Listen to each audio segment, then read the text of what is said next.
Hello friends, welcome to my channel. तो friends, इस video में मैं आपको क्लास 7th की हिंदी वसंत बुक का एक चैप्टर पाठ 8 है जिसका नाम है शाम एक किसान। ये कविता है जिसको सर्वेश्वर दयाल सक्सेना जी ने लिखा है। इसको मैं आपको समझाऊंगी इस वीडियो में।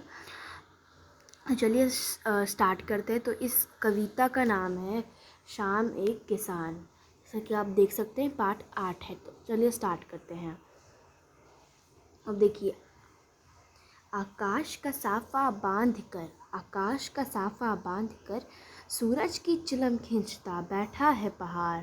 तो देखिए, आकाश का साफा बांध कर यानी कि देखिए, जैसे ये पहाड़ है जिसे हमें यहाँ पर जैसे किसान कहा गया है।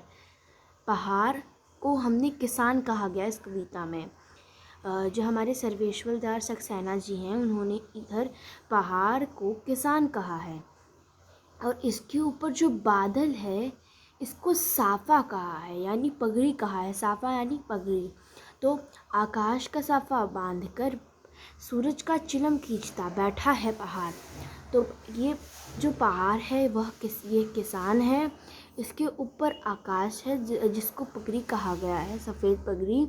और इसके सामने एक सूरज, ढलता हुआ सूरज है जिसको कहा गया है कि चिलम यानी कि आप कह सकते हैं कि उसको तंबाकू। तो तंबाकू तो आप लोग जानते ही होंगे। तो वही जो यहाँ पे कहा गया है कि जो पहाड़ है वो किसान है। पहाड़ बैठा है यानी किसान बैठा है, और उसके ऊपर बादल का उसने साफा बांधा है, ठीक है, यानी पगड़ी बांधी है बादल की। और वो सूरज का चिलम खींच रहा है, फूंक रहा है, ठीक है, यानी सूरज को पी रहा है, ठीक है, किसकी तरह, तंबाकू की तरह, ठीक है। उस तरीके से बैठा है पहाड़। घुटनों पर नदी चादर सी। आप देख सकते हैं यहाँ पे घुटनों पे आ रही है नदी। तो इसको कहा गया चादर सी एक नदी किसान के ऊपर है, ठीक है। पास दहक रही है पलाश के जंगल की अंगीठी। अब आप यहाँ देख सकते हैं, यहाँ पे पलाश के जंगल है, यहाँ पे देख लीजिए, पलाश का जंगल यहाँ पर है, कुछ आपको दिख रहा होगा। तो इसको कहा गया अंगीठी। पलाश के जंगल को यहाँ पे अंगीठी कहा गया है। अंगीठी तो आप लोग जानते ही होंगे, आपने पिछली क्लासेस में भी पढ़ा है अंगीठी के बारे में। अंधकार दूर पूर्व में है, अंधकार दूर पूर्व में है, ठीक है। और सिमटा बैठा है भेरों का गला सा। भेरों का गला किधर है, ये देखिए, यहाँ है भेरों का गला, एक जगह सिमटा हुआ सा है, थोड़ा सा जगह में। इसको हम फटाफट से एक बार देख लेते हैं। आकाश का साफा बांधकर बैठा है पहाड़, सूरज का चिलम खींच रहा है। नदी घुटनों पे चादर सी है, चादर सी पड़ी है। पास ही देख रही है पलाश के जंगल के फूल अंगीठी की तरह। अंधकार दूर पूर्व में है और सिमटा बैठा है भेड़ों का गला सा। ये हो गया हमारा। अब हम चलते हैं सेकंड पैराग्राफ पे। अचानक बोला मोर, जैसे किसी ने आवाज़ दी।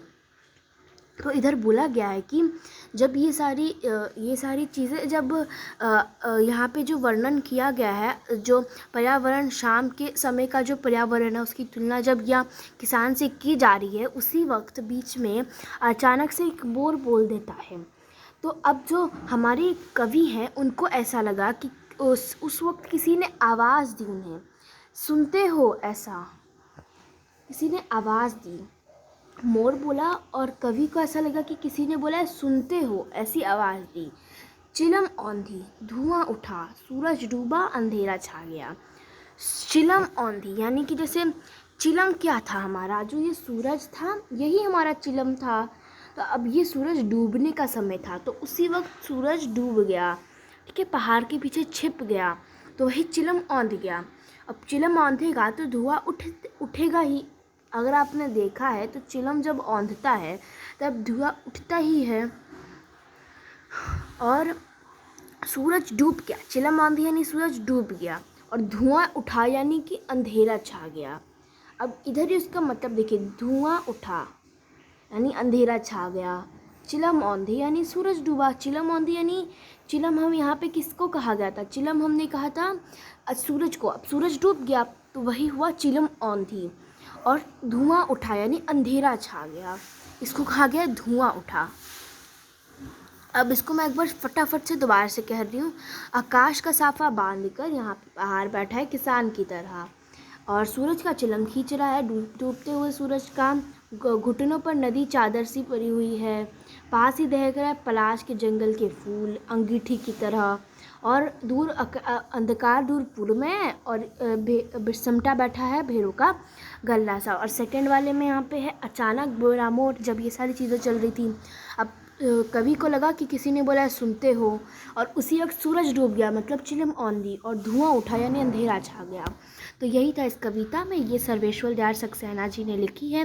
तो अगर आपको सब कुछ समझ में आया हो तो हमारे इस वीडियो को लाइक कीजिएगा, ज़्यादा से ज़्यादा लोगों तक शेयर कीजिएगा, और अगर आपने हमारे चैनल को सब्सक्राइब नहीं किया है तो सब्सक्राइब भी कर दीजिएगा। Thank you very much.